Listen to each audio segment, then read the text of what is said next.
हमारी भी दुर्दशा सत्संग से ही होती है, सत्संग से। हाँ, आप ही कह गए थे कि किसी को नहीं काटना, अहिंसा परमो धर्म। महात्मा बोले, अरे पगले, तू मेरे उपदेश का अर्थ ही नहीं समझा। मैंने कहा था तुम अहिंसक बनो, इसका अर्थ दूसरे को काटो मत। काटने के लिए मना किया था, लेकिन क्या फुफकारने के लिए भी मना किया था? अगर तुम काटोगे तो दूसरा नष्ट हो जाएगा, और फुफकारोगे नहीं तो तुम ही नष्ट हो जाओगे, इसलिए फुफकारो। सांप ने कहा तो आज्ञा है? बोले बिल्कुल। अब आए बच्चे झूला झूलने, और जो सांप ने फुफकार मारी उतनी दूर खड़े रहे। हम काटना भूल जाएं ये बात तो ठीक है, लेकिन अहिंसा इस हद तक चली जाए कि हम फुफकार नहीं भूल जाएं। लोग हमारी शांतिप्रियता को कायरता समझें।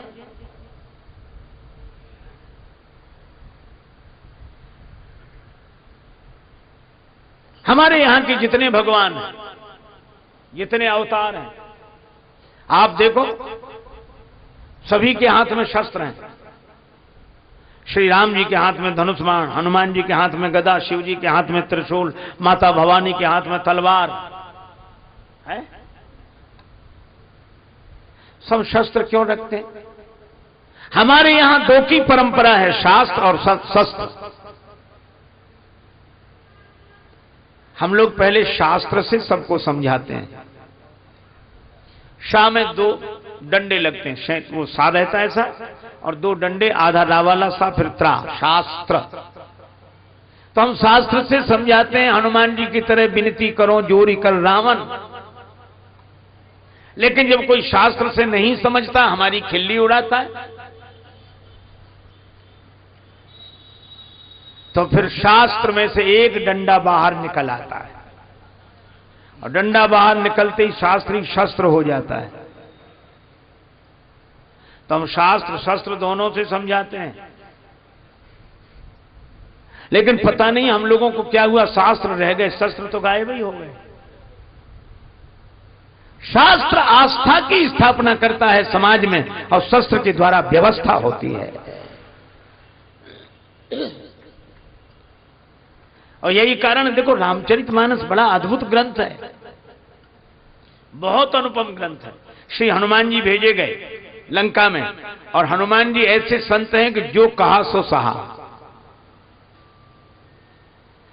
रावण अपशब्द बोलता है और हनुमान जी विनती करो जोरी कर राम। संत का यही स्वभाव है कि वो सब सहता है। खोद खाद धरती सहे, काट कूट बन राय, कुटिल वचन साधु सहे, सबसे सहा न जाए। तो हनुमान जी साधु हैं, और जब साधु से रावण नहीं माना, शास्त्र से नहीं माना, तो शस्त्र रूप में, सिपाही रूप में अंगद जी को भेजा। अब देखो सिपाही की शैली अलग है। हनुमान जी 10 सवाल रावण पूछे तब एक का जवाब दे, बड़े मुश्किल से हाथ जोड़ के। और अंगद जी, हनुमान जी को लोगों ने लात मारी, मारे चरण करें वो हांसी, पर हनुमान जी कुछ नहीं बोले। संत हैं, सब सह लेते हैं। पर अंगद जी को रावण के बेटे ने लात उठाई, मार नहीं पाई। तई अंगद का लात उठाई, और अंगद जी ने गही पद पटके भूमि भमाई। लात उठाई, वही पकड़ के फिरा के जो जमीन में पटका, नीचे गिरते ही ऊपर गया। और जो राक्षस समझ रहे थे कि वही बंदर आया, जो देखा वो बंदर नहीं है, वो नहीं है। रास्ता बिना पूछे अंगद जी को रास्ता, इधर से इधर से इधर से जाइए, इधर से।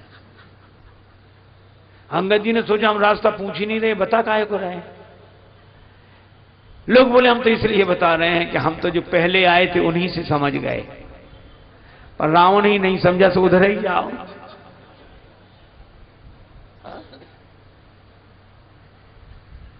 और उधर इसलिए भेज रहे कि हम तो बच्चे हैं, तुम ही जाओ उधर।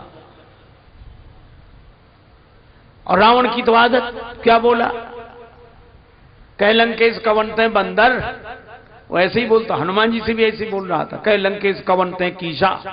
अंगद जी से बोला, कह लंकेश कवनते बंदर। अरे बंदर कौन है रे तू? तो हनुमान जी ने तो हाथ जोड़कर कहा कि मैं राम जी का दूत हूं। परवाह रे अंगद जी, जैसे ही रावण बोला कह लंकेश कवन तय बंदर, अंगद जी तुरंत बोले मैं रघुवीर दूत 10 कंधर। तुम हमें बंदर कहो और हम तुम्हें श्रीमान जी आदरणीय पूजनीय, तुम कहो बंदर हम कहेंगे 10 कंधर। एक चौबे जी थे, बड़े अच्छे सज्जन आदमी, उनसे कोई कहे चौबे जी तो संबोधन में उत्तर दे हां जी, और कोई कहे आके चौबे तो वो तुरंत कहते क्यों बे। अंगद जी ने वही करके दिखाया।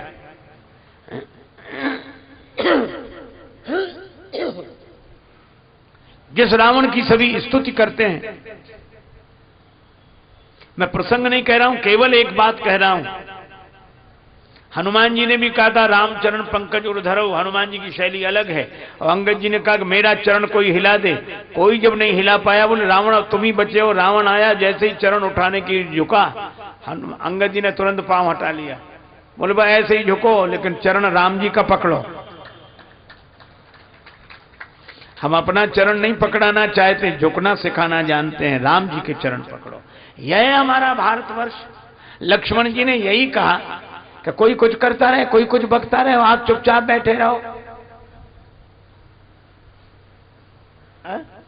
तो लक्ष्मण जी हैं युद्ध के पक्ष में, ताकि इन आतताइयों को सजा मिले, और राम जी कहते युद्ध का परिणाम बुरा, मत करो।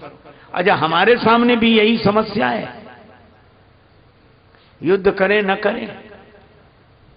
एक मत राम जी का है, एक मत लक्ष्मण जी का है। लेकिन राम जी ने कहा चिंता मत करो, युद्ध की जरूरत नहीं है, शांति हो जाएगी। का कैसे होगी शांति? इसीलिए आप वर्णन पढ़ते हैं,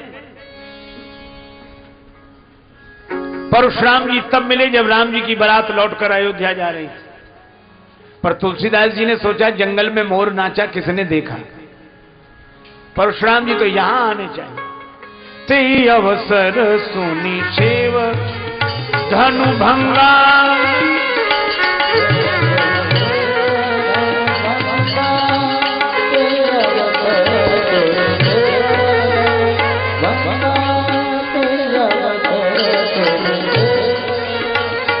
भंगा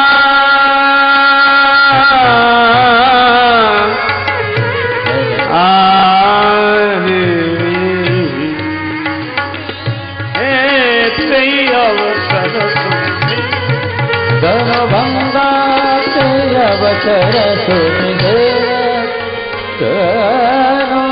भंगा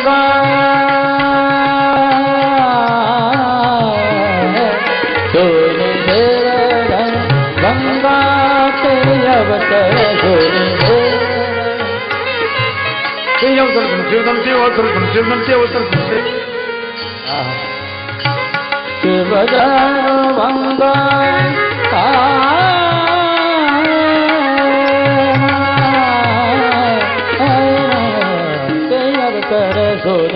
देवधन भंगा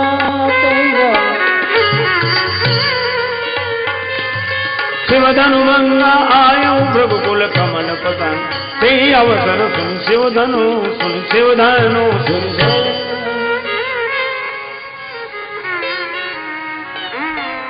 उसी समय परशुराम जी फरसा लिए वीर वेश में सामने आकर खड़े हो गए। अब आप कल्पना करो, ये पिंडाल है, चारों तरफ 4 दीवारी हो, दरवाजा एक, उसी में परशुराम जी खड़े हो। तो जो राजा लोग आवाज लगा रहे थे, ले छुड़ाए सीए कह को, यही तो कह रहे थे, और सीता जी को छुड़ा लो। अब जो हाथ ऊपर उठाए थे बोल रहा था, और जो उसने परशुराम जी को देखा, हाथ ऊपर का ऊपर, मुंह बंद न हो। बगल वाले ने कहा क्या हुआ, हिम्मत से बोलो, हम तो साथ में, बोलो बोलो। अब वो बोले क्या, उधर ही देखा।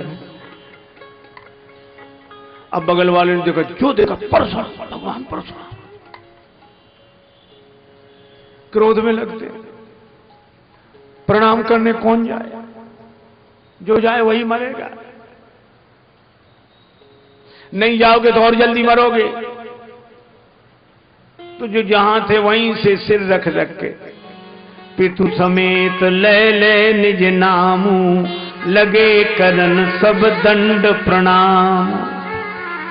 और परशुराम जी जिसकी ओर गौर से देखें कि इसे पहले भी कहीं देखा है, वो समझता था कि बस हमारी उम्र के दिन पूरे हो गए। यही सुभाए चित वही हित जानी,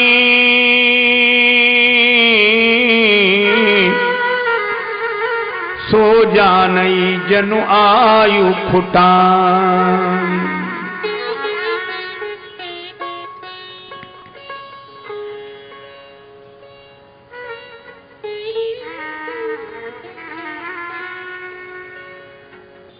जनक जी ने आकर प्रणाम किया, सीता जी से प्रणाम कराया, विश्वामित्र जी आए, राम जी लक्ष्मण जी को बाद में बुलाया, पहले नहीं। विश्वामित्र जी को गले से लगा लिया परशुराम जी ने, और परशुराम जी के दोनों हाथ विश्वामित्र जी अपने बगल में दबा लिए।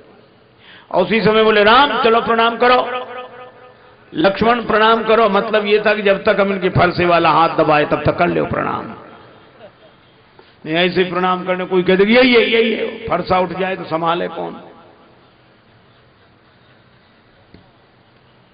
राम जी लक्ष्मण जी ने प्रणाम किया, आशीर्वाद दिया।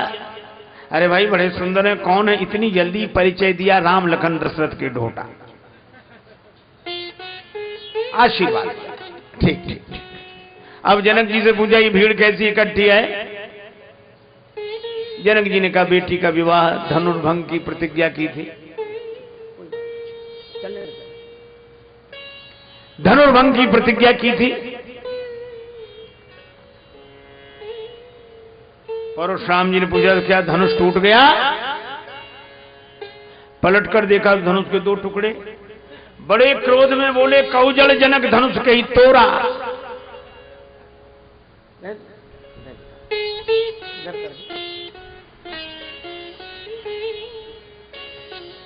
अब जनक जी डर के मारे उत्तर नहीं दे रहे हैं।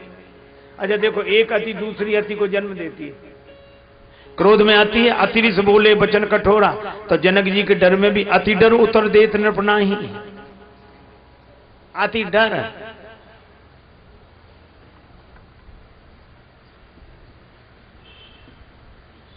राम जी ने देखा कि कोई नहीं बोल रहा है।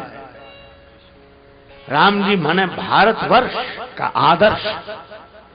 श्री राम उठकर खड़े हुए और बड़े संयत भाव से कहा नाथ शंभु धनु भंजनि हारा, होई है कोई एक दास तुम्हारा। आपका कोई दास होगा। परशुराम जी बोले दास वो होता जो सेवा करे, सेवक सो जो करे सेवका, ये सेवा का काम है। राम कान खोलकर सुन लो, जिसने शंकर जी का धनुष तोड़ा वो सहस्त्राबाहु के समान हमारा शत्रु है। सभा में बैठे राजा कांप गए। जब परशुराम जी ने फरसा दिखाया सहस्त्राबाहु के समान हमारा शत्रु है, तो राजा लोग कहते हे भगवान अच्छा रहा कि हमसे धनुष नहीं टूटा, न अगर धनुष हमसे टूट जाता तो इनसे कौन सुलझता। भगवान जो करते अच्छा करते, न तकदीर आजमाने तो हम भी गए थे।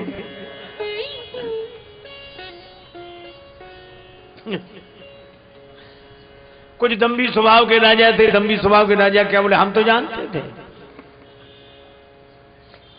हम जानते थे, हम पहले से पता था। धनुष तोड़ने के बाद यही नौबत आएगी, इसलिए हमने जानबूझ के धनुष नहीं तोड़। नन्हे से राजकुमार राम जी धनुष तोड़ सकते, क्या हम नहीं तोड़ सकते? पर ये हमारी दूरदर्शिता है। कुछ लोग ऐसे भी दूरदर्शी होते हैं। एक आदमी रेल की पटरी पर सो रहा था, कुछ लोग समझाने गए यहाँ काहे को पड़े, बोले मरने के लिए। अरे क्या जिंदगी बड़ी कीमती है, मरो मत। बोले पक्का निश्चय। पर समझाने वाले ने देखा सिरहाने इतनी रोटियां रखे, बोले जो रोटियां काहे को रखे, बोले वाह इतना भी नहीं जानते, रेलगाड़ी लेट हो गई तो भूखों मरेंगे। कुछ लोग ऐसे भी दूरदर्शी हो।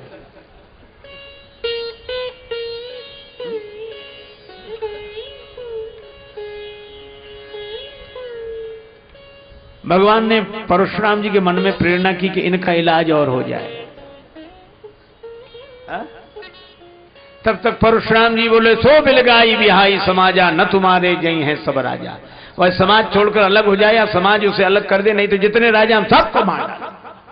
और राजा लोग लगे कांपने के, भगवान धनुष का धनुष नहीं टूटा, मरे और जा रहे हैं। धनुष तोड़ के ही मरते तो नाम होता कि साहब धनुष तोड़ के मरे। एक राजा ने कहा, हमने तो पहले ही कही थी कि घर चलो। जनक जी ने भी कहा था, तजवाथ निज निज गृह जाहु। तुम ही बैठे रहे कि तमाशा देख लो। अब देखो तमाशा। लक्ष्मण जी से नहीं रहा गया। वे सोचने लगे, गुरुजी अच्छे देश में ले आए, यहां एक ही समस्या रहती, धनुष। थोड़ी देर पहले एक महापुरुष नाराज हो रहे थे, क्यों नहीं टूटता, किसी से नहीं टूटता, जनक जी। और टूट गया तो दूसरे इसलिए नाराज, क्यों टूट गया, किसने तोड़ दिया। लक्ष्मण जी प्रभु से बोले कि बुरा ना मानो तो इन बाबा जी से दो बात हम कर लें। बोले तुम क्यों करोगे? बोले जो जिस भाषा का जानकार हो उससे उसी भाषा में बात करने में सुविधा रहती है।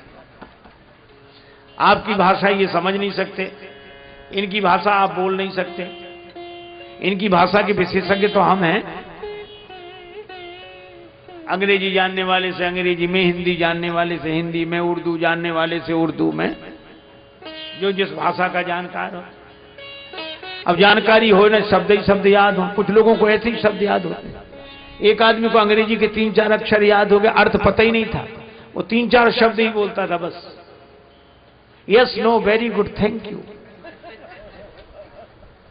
और जब निकले कोई मिले क्रम से बोलते यस, फिर कहता no, very good, thank you. लोग हंसते थे, उसे खुद पता नहीं था इनका मतलब क्या है। एक बार रेल में जा रहा था, किसी की अटैची चोरी हो गई, तो किसी ने कहा कि भाई साहब आपने हमारी अटैची देखी है? उसे अंग्रेजी बोलने का मौका मिला। अटैची देखी है? बोला यस। तो बोले प्लीज दे दीजिए। तो दूसरा अक्षर बोला नो। उसने डांटा कि हमारी एक अटैची का देने ना, क्यों नहीं जा। सो बोला वेरी गुड। तो उसको लगी कोई सब पगला, 2-4 थप्पड़ लगाए और उसे लगा आखिरी सब तो बोल ही थे। तो बोला थैंक यू। अरे शब्दों का अर्थ तो पता हो। तो लक्ष्मण जी ने कहा कि इनकी भाषा में हम इन्हें समझा दें। भगवान मौन रहे, मौनम स्वीकृति लक्षण में। लक्ष्मण जी गए, बोले बाबा जी नाराज क्यों हो, क्यों नाराज हो? परशुराम जी बोले ये धनुष टूट गया। अच्छा धनुष टूट गया तो आप क्यों टूटे जा रहे हो, आप कोई धनुष हो? कितनी बढ़िया बात है, क्या आप धनुष हो? बोले नहीं हम तो धनुष नहीं। बोले फिर क्यों टूट रहे हो? अच्छा चलो आप धनुष नहीं हो, आपका धनुष है? नहीं हमारा नहीं। किसका है? हमारे गुरु भगवान शंकर का। तो शंकर जी ने मना किया था कि मत तोड़ो। उन्होंने तो जनक जी को दिया था, उन्होंने तोड़वा दिया। ना आपका धनुष है ना आपको दिया गया, आप बीच में काहे को दुखी हो? परशुराम जी मन में सोचने लगे कि बच्चा बात तो ठीक कह रहा है, हम क्यों दुखी हैं? आपको कई लोग ऐसे मिलेंगे जो कहते महाराज हम बहुत परेशान हैं, हम बहुत परेशान हैं। उनसे पूछो क्यों परेशान हो, कहते हमें खुद समझ में नहीं आता कि हम क्यों परेशान हैं। अच्छा बोलो समझ में आ जाए तो परेशानी आधी कम हो जाएगी कि नहीं?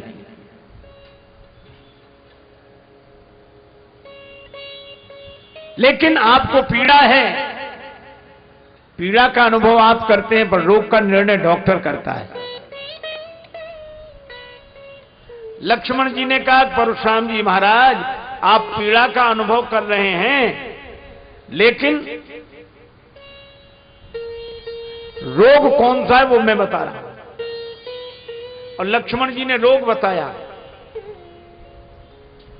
बड़ा अच्छा वर्णन है श्री राम कथा में।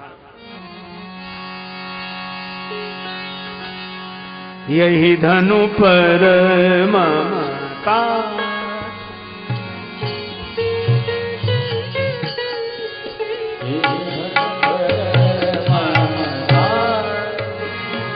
ममता के ही हेतु यही धनु पर ममता ममता ममता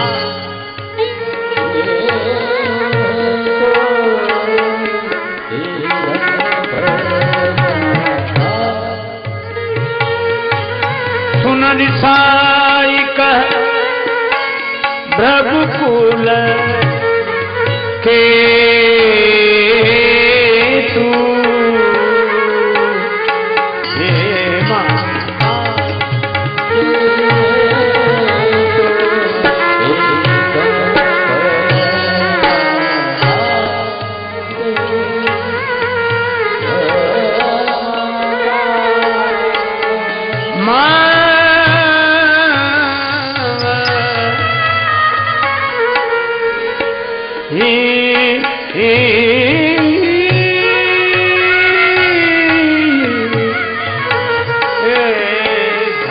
ममता धनु पर ममता धनु पर ममता।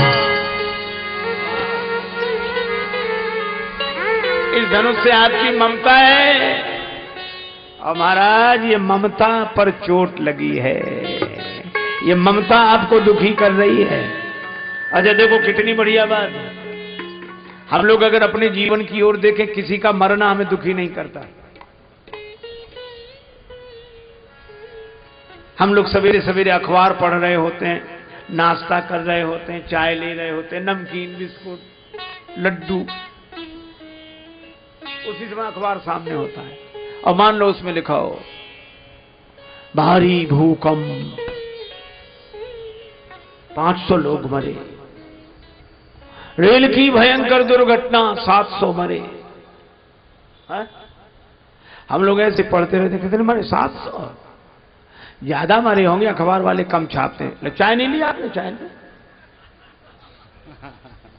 अब भूकंप में वजह, अरे ज्यादा मरे होंगे। तो आंकड़े, सरकारी आंकड़े, आप लड्डू ले, नमकीन ले। अच्छा बोलो, ऐसी बातें करते कि नहीं? आप ये देखो, अगर किसी के मरने से हम दुखी हो रहे होते तो क्या नाश्ता कर पाते? इसका मतलब किसी का मरना हमें दुखी नहीं करता। और मान लो अपना ही कोई खास बीमार हो जाए, अस्पताल में भर्ती, रो रहे, अरे कहा कि अब तो डॉक्टरों ने कंट्रोल कर लिया, आपने कल से कुछ पानी भी नहीं पिया है, कुछ तो रोने लगते। जब तक वो स्वस्थ ना हो जाए हम तो पानी भी नहीं पिए। एक आदमी मरा नहीं, बीमार है, हम पानी भी नहीं पी पाते। और 1000 मर गए थे तब कुछ नहीं लगा, 700 मरे तब कुछ नहीं लगा, और एक आदमी के बीमार होने में। इसका अर्थ है कि हम मृत्यु के कारण दुखी नहीं होते, ममता के कारण दुखी होते हैं।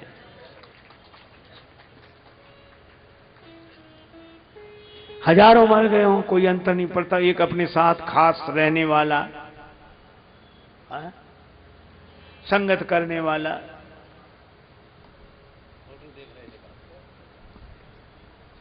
और मान लो मर जाए तो कितनी मन को समझाओ, दुख होता है ममता के कारण।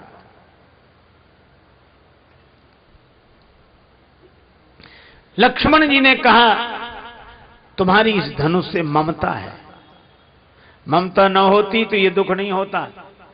और रामचरितमानस में कहा ममता दाद, ये दाद का रोग बड़ा खराब होता है महाराज, जिन्हें होती है वही जानते हैं। दाद जब देखो तो खुजली, औरों के भी अंग हैं, उन्हें नहीं लगती खुजली क्योंकि दाद नहीं है।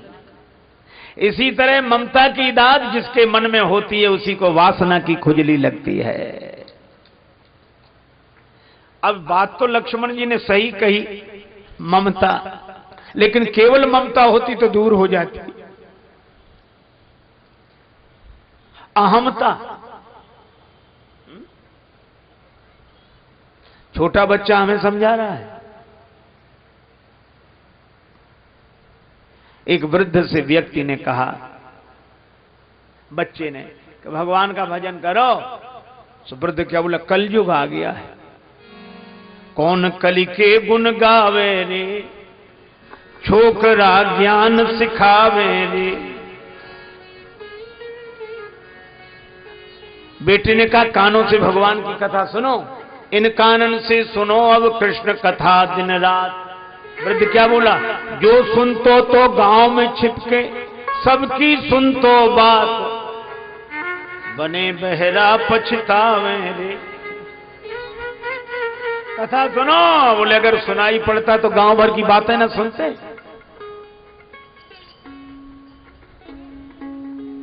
गांव में रस्सी बटने की एक यंत्र होता है, ढिरिया बोलते हैं उसको बुंदेलखंड में। उसको ऐसे रस्सी तानते हो, ऐसे ऐसे घूमता है ऐसे। युवक ने कहा माला ले लो हाथ, करते कछु नहीं कर रहे, माला ले लो हाथ। तो क्या बोला, माला को हो तो बुतो, तो ढिरिया ले तो कात, बिछावन बिन दुख पावे रे।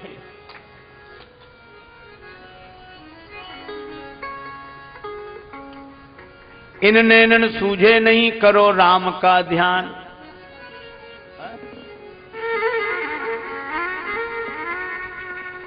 अरे बोलो जो दिखतो तो क्यों फिर तजे खेत खलिहान, उन्हीं को देखते। कलयुग आ गया। परशुराम जी को लक्ष्मण जी ने समझाया, कहने कल का छोकरा हमें समझा रहा है, रे बालक काल बस। ये अहमता है, ममता का रोग है, लेकिन अहमता उस पर उसके साथ है। बोले क्यों रे, शिव धनुष तुम्हारी छोटी बालकों की खेलने वाली धनु ही के समान। लक्ष्मण जी बोले हमारी समझ से सब धनुष समान नहीं होते। क्यों? बोले कोई धनुष वरदान नहीं लेता, सब प्राण ही लेते हैं। लखन कहा हंस हमरे जाना, सुनो देव सब धनुष समाना। अब जो सुना, परशुराम जी बोले डरता नहीं। तो फरसे की तरफ बोले, चितय परस की ओरा, रेसठ सुने उस स्वभाव न मोरा भी। फरसे की तरफ देखा था कि ये भी देखें फरसे की तरफ। लक्ष्मण जी ने नहीं देखा। कई लोग दिखाना चाहते। एक आदमी को विवाह में अंगूठी मिल गई, सो महाराज जहां जाए अंगूठी दिखाए, पहन के साइकिल से जाए मिठाई की दुकान पर। और भैया सब आराम है, ठीक है, कुशलता है, और भाई साहब ठीक है, और ठीक। लोग बड़े कोई एक दिन गया मिठाई खरीदने, चौबे जी की दुकान थी। चौबे जी धोती पहरे, ऊपर से चादर ओढ़े बैठे। अब आया, अच्छा ये जलेबियां कैसी थी, ये इमरती, ये पेड़ा, ये लड्डू, ये। चौबे जी ने देखा कि अंगूठी दिखा रहा है। तो चौबे जी एक 5 तोले का बाजूबंद बांधे थे। तो उन्होंने अपना चद्दर हटाया और ऐसे दिखा के बोले सभी एक भाव है, ले जाओ जो ले जाओ।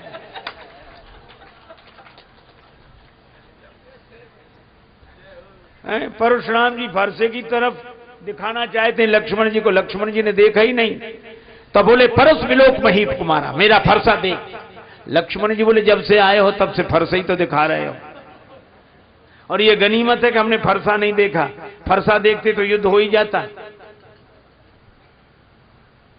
मैं फरसा नहीं देख रहा हूं। मैं जानते हो क्यों शांत हूं?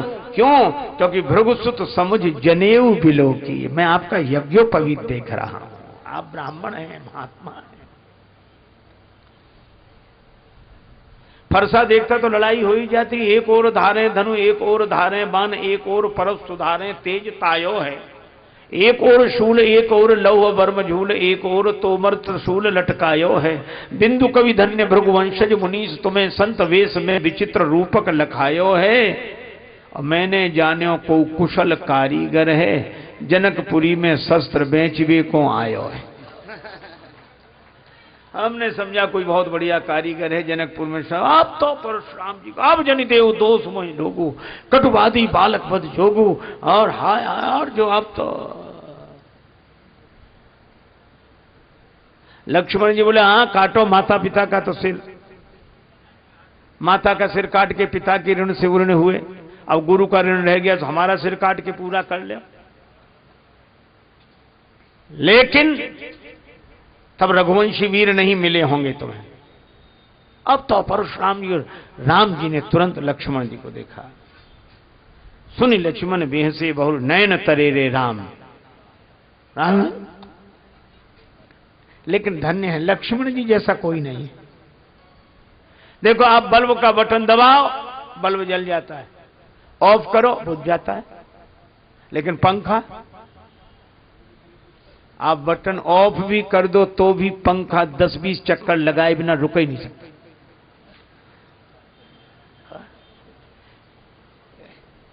दोनों का बटन आपके हाथ में। अच्छा, कभी कभी ये चलता भी नहीं है पंखा, चाहे जितना बटन ऑन करो।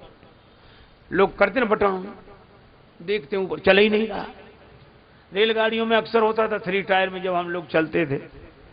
महाराज हम लोग एक बार 3 टायर में जा रहे थे, एक आदमी आया, तो हम तो ऐसे मुंडित थे उस समय। सो आके बोला महाराज प्रणाम, खुश रहो भैया। महाराज कंगा है? तो हमने कहा हमें कंगे की क्या जरूरत है? नहीं महाराज हो तो क्यों जरूरत तुम्हें क्यों पड़ी? पंखा नहीं चल रहा, वो कंघा मिल जाए तब पंखे में ऐसे ऐसे करें। है कितनी कोशिश करके चलाना पड़ता अगर जाम हो पंखा तो।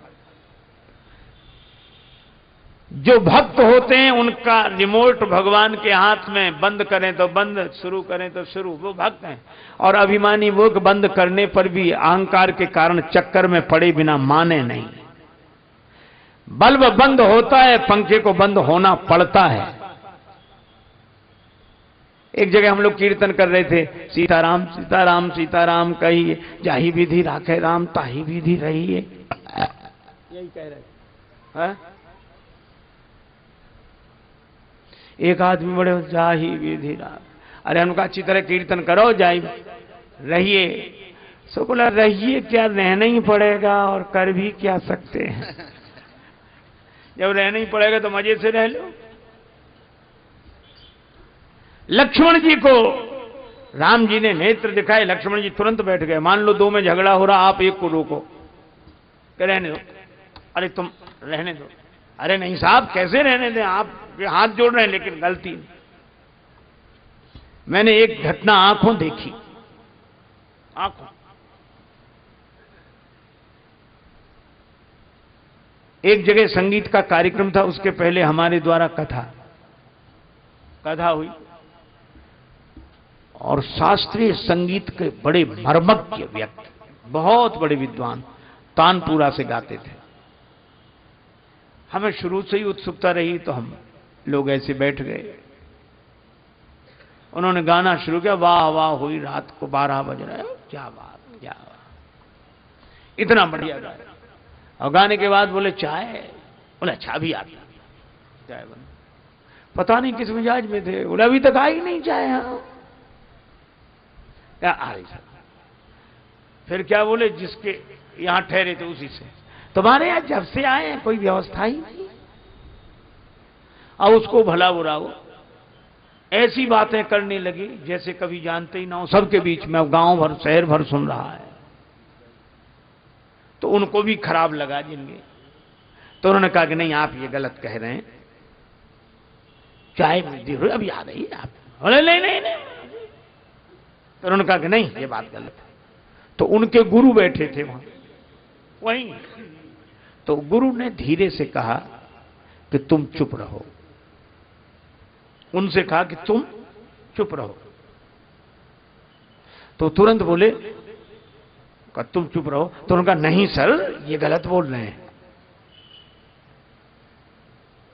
मैंने खुद सुना, गुरुजी ने केवल एक बात कही, नहीं और सर एक साथ, नहीं और सर एक साथ, या तो सर मत कहो या नहीं मत कहो।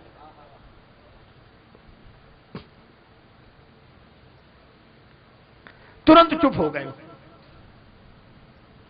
लक्ष्मण जी के साथ यही है, नहीं सर एक साथ नहीं, और क्रोध में भिड़ रहे हैं, कोई मना कराए कैसे। और कई बार अगर पकड़ो भी तो आदमी ज्यादा ताकत लगाता, छोड़ दो तो उतनी नहीं लगाएगा। और आज इसे छोड़ूंगा नहीं, और अब तुम छोड़ दो, और तुम छोड़ दो नहीं तो तुम्हें नहीं छोड़ूंगा। लक्ष्मण जी नयन तरेरे राम, तुरंत जैसे कोई क्रोध ही ना हो। गुरु समीप गवने सकुच परिहर बानी बाम, यह है मर्यादा। राम जी ने हाथ जोड़े, महाराज आप क्रोध शांत करें। परशुराम जी बोले कैसे क्रोध शांत होगा, राम तोर भ्राता बड़ पापी, अगर ये फरसा नहीं चला तो। बोले अगर फरसा चलने से ही क्रोध शांत होता हो तो मेरा सिर झुका है, चलाइए फरसा। कर कुठार आगे यह शीशा। अब परशुराम जी ने फरसा उठाया तो फरसा चले ही नहीं। कैसे चले फरसा, हाथ चले तब तो फरसा चले। अच्छा हम लोग कितने खुश होते हैं, कई बार कहते उनकी चिंता मत करो, वो तो हमारे हाथ में। अक्सर लोग कहते भैया उनको देख लेना, वो अरे हमारे हाथ में, वो हमारे हाथ में। हम लोग बहुत खुश होते हैं हमारे हाथ में, लेकिन हमारे हाथ में ठीक है, आपके हाथ में भगवान करे सब कुछ रहे, लेकिन ये बताओ आपका हाथ आपके हाथ में है। एक आदमी से किसी ने कहा कि दान दो, बड़ा सत्संग हो रहा है, बड़ा कार्यक्रम हो रहा है, महाराज का आश्रम बन रहा है और वृंदावन में दो।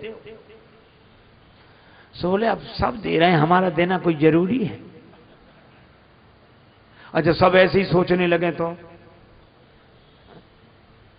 अरे कहा कि नहीं नहीं अपना अपना दान दिया अच्छा रहता है, दो।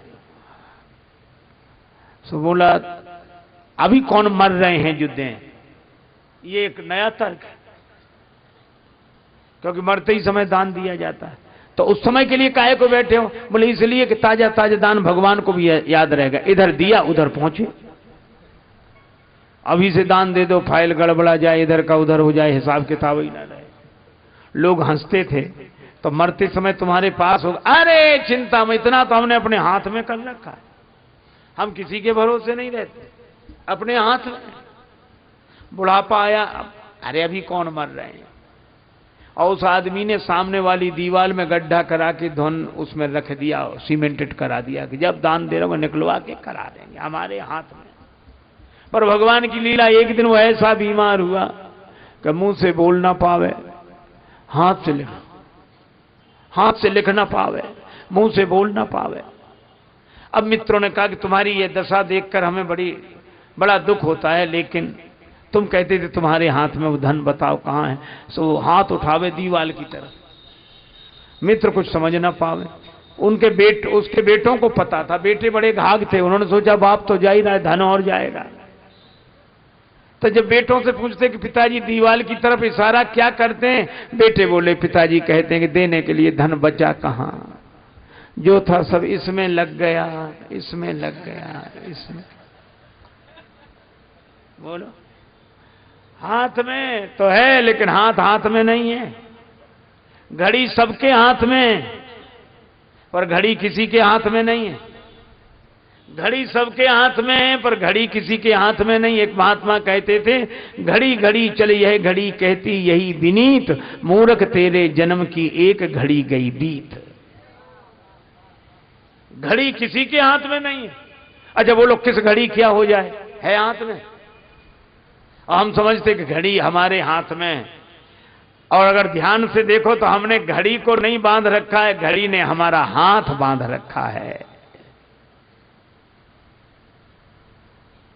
अब बोलो फरसा तो तब चले जब हाथ में फरसा, मेरे हाथ में फरसा तो हाथ तो चले।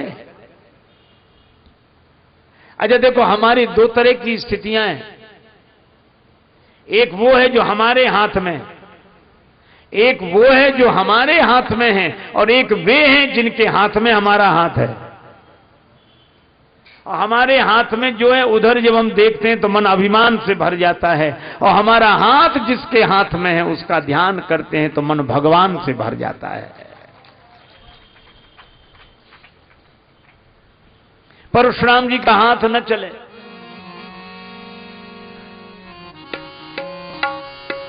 बहई न हाथ दहई रिस छाती हाथ दहई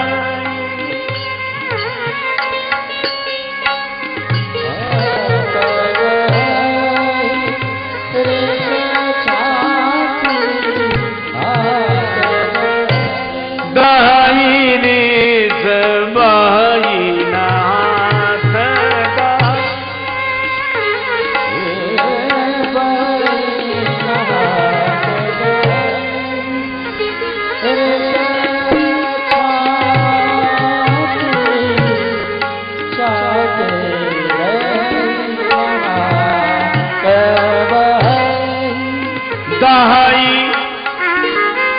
विष शादी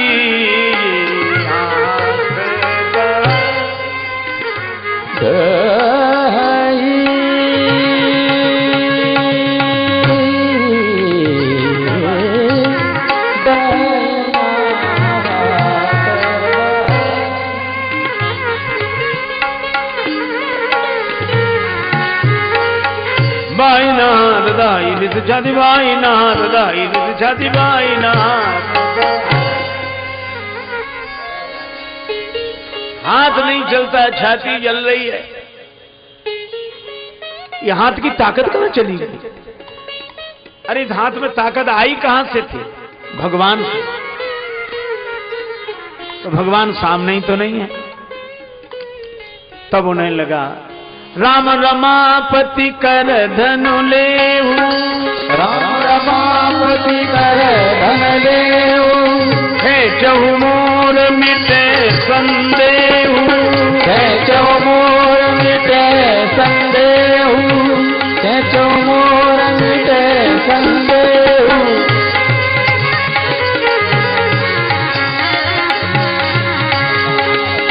है चहु मोर मिटे कैचो मोर मिटे संदेहू, कैचो मोर मिटे संदेहू, कैचो मोर मिटे संदेहू। हे राम जी, मुझे लगता है भगवान विष्णु का इस रूप में अवतार हुआ है। इस धनुष को चढ़ा दी। तो परशुराम जी ने धनुष को देने की इच्छा की, तब तक देत चाप आप ही चले गए। धनुष अपने आप गया। परशुराम जी को लगा कि मेरा हाथ चैतन्य ये चल नहीं रहा है और धनुष जड़ ये अपने आप चल रहा है। हाथ में चेतना है, ये चल नहीं रहा है, धनुष अपने आप चल रहा है। लक्ष्मण जी बोले सामने देख लो कौन खड़े हैं। राम जी, इनकी विशेषता क्या है? जो चेतन कहां जड़ करई, जड़ ही करई चैतन्य। अस समर्थ रघुनायक कहीं भजे ही जीवते धन्य। ये जड़ को चैतन्य, चैतन्य को जड़ बना देने की क्षमता रखने वाले।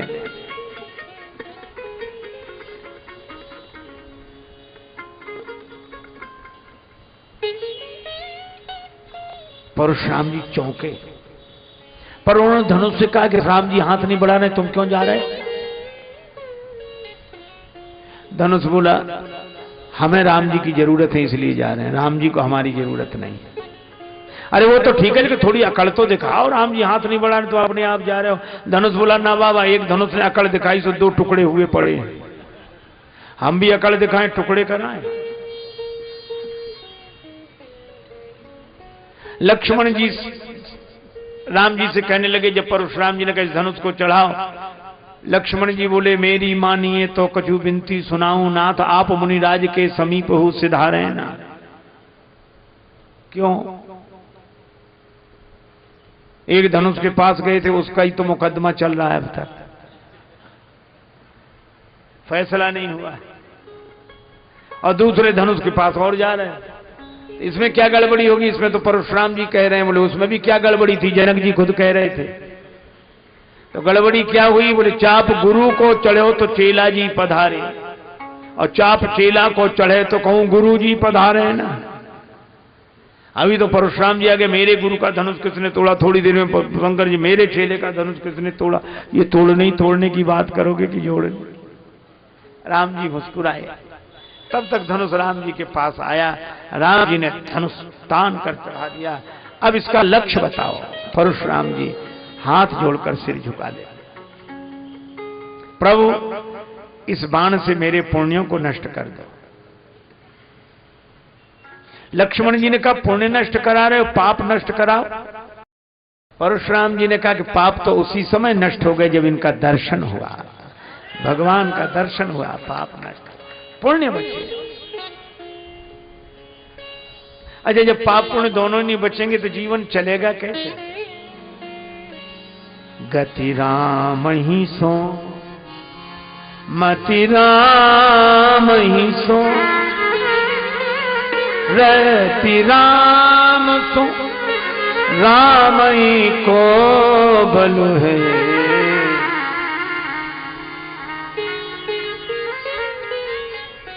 आपकी जेब में जो रुपया हो आप उसी से अपना खर्च चलाते हैं, और आपने किसी बड़े आदमी की जेब में अपना रुपया डाल दिया, दे दिया, तो फिर आपकी जेब से खर्चा नहीं चलेगा, फिर उसकी जेब से खर्चा चलेगा। इसी तरह अपने कर्मों को भगवान को सौंप देने वालों की व्यवस्था भगवान की ओर से होती है।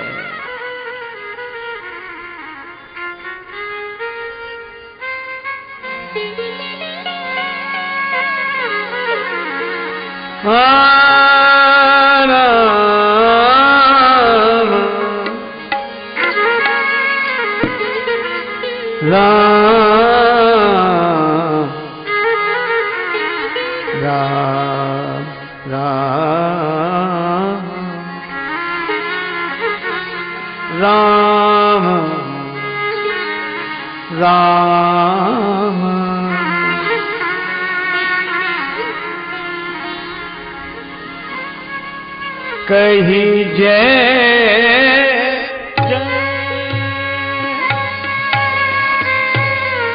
रघुकुल के तू कही जय,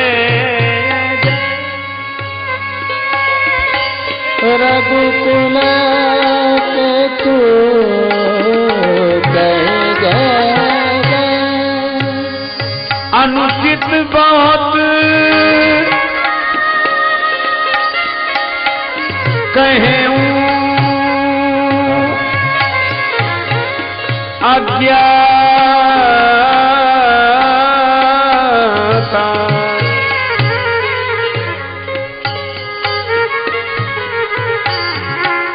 क्षमहु क्षमा क्षमहु क्षमा क्षमहु क्षमा।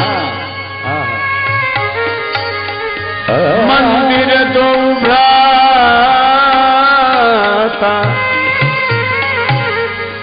क्षमा मंदिर दो भ्राता, क्षमहु क्षमा क्षमहु क्षमा क्षमहु क्षमा।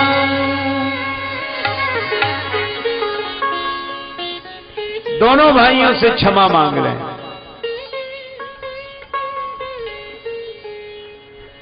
तो पर लक्ष्मण जी भी तो क्रोध में थे, इनसे काहे को क्षमा मांगे? देखो, डाकू और डॉक्टर की एक राशि होती है, पर एक राशि होने से कोई मतलब नहीं है।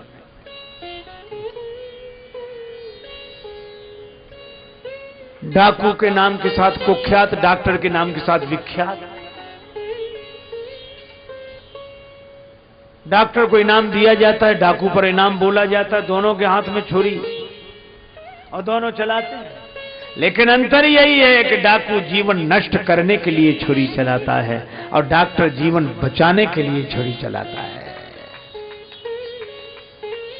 लक्ष्मण जी ने जो क्रोध किया वो परशुराम जी के उपचार के लिए। अच्छा देखो, एक बात और बताएं आपको,